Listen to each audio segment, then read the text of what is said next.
Well, good evening, everyone. This is more of an encouragement, really, for you to join us tomorrow and for our 11 o'clock service, and a little test to check that everything, all the different audio stuff, comes out well and as required, really.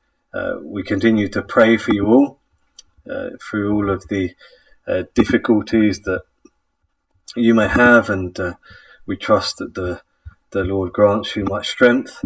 Do let us know if you've got any prayer requests at this particular time, and we'll be sure to remember them. Good afternoon.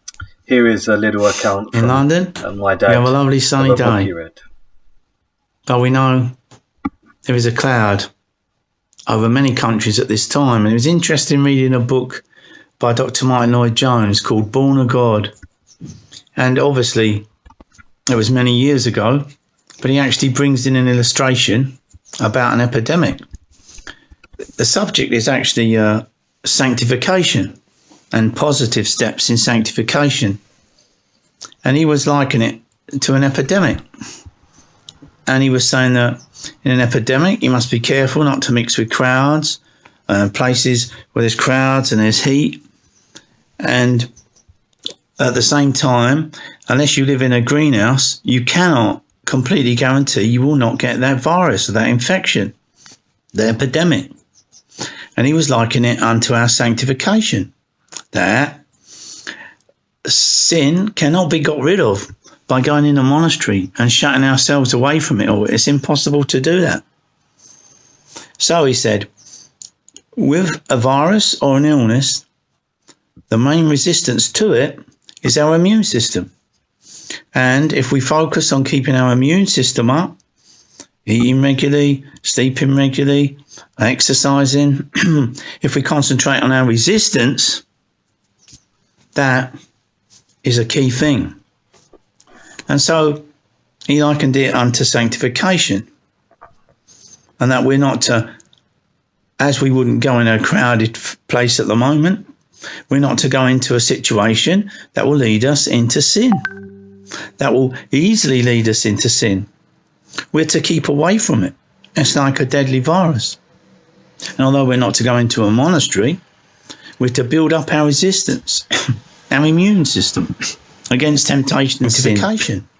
And this can be done through reading the word, applying the word, thinking of verses like, God has given us power to become the sons of God, born of God, putting to death the sins of the flesh, walking in the Spirit.